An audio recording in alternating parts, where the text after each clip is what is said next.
నాకంటే చూస్తే BRS party నుంచి చూసుకుంటే పాజిటివ్ పాయింట్స్ 5 ఉన్నాయి. ఫస్ట్ పాజిటివ్ పాయింట్ మాకంటే గోపీనాథ్ మీద సానుభూతి. అవునండి, మాకంటే గోపీనాథ్ చనిపోవడం వల్ల ఈ వైరస్ వచ్చిన విషయం అందరూ తెలిసిందే.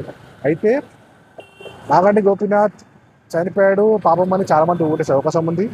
ఇంకా ఆయన కొన్ని డెవలప్మెంట్ కార్యక్రమం చేయడం జరిగింది, అవి చూసుకుంటే ఓటేసే అవకాశం ఉంది. అదో first positive point. Second positive point Congress బాకీ కార్డు.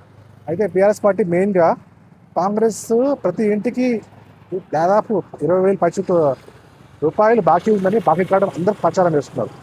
అయితే ఈ బాకీ కార్డ్ అనేసి ఇది కొంత ప్రభావం చూపే అవకాశం ఉంది. థర్డ్ పాజిటివ్ పాయింట్ మాకంటే సునీతకి KTR special focus on by election. అవునండి, కేటీఆర్ ఇప్పుడు మొత్తం ఫోకస్ అంతా బై ఎలక్షన్ మీద ఉంది. ఎలాగైనా ఈ ఎలక్షన్ గెలవాలి. బై ఎలక్షన్ గెలుస్తేనే నెక్స్ట్ రాబోయే పంచాయతీ ఎలక్షన్స్ అయినా జిహెచ్ఎంసీ ఎలక్షన్స్ అయినా దీని ప్రభావం విపరీతంగా ఉంటుందని అందరూ కూడా భావిస్తున్నారు. సో కేటీఆర్ మెయిన్ ఎట్లయినా ఎలాగైనా 600 అయినా 106 అయినా ఈ ఎలక్షన్ గెలవాలని ఆయన సర్వశక్తులు అడుగుతున్నాడు గెలవాలని. ఫోర్త్ పాజిటివ్ పాయింట్ కమ్మ ఓటు బ్యాంక్. అవునండి, ఇప్పుడు మనకి ఆమె సామాజిక వర్గం కమ్మ అన్నమాట, చౌదరీస్.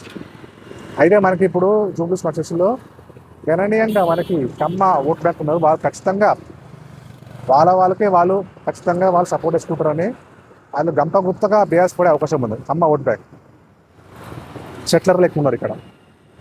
ఆంధ్ర నుంచి వచ్చి ఇక్కడ సెటిల్ అయిన వాళ్ళు ఎక్కువ ఉన్నారు కాబట్టి వాళ్ళందరూ కూడా ఖచ్చితంగా బీఆర్ఎస్ పార్టీకి ఓటేసే అవకాశం ఉంది.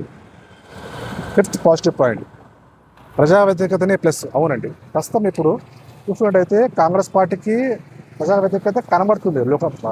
ప్రజల్లో చాలా ప్రజా వ్యతిరేకత కనబడుతుంది.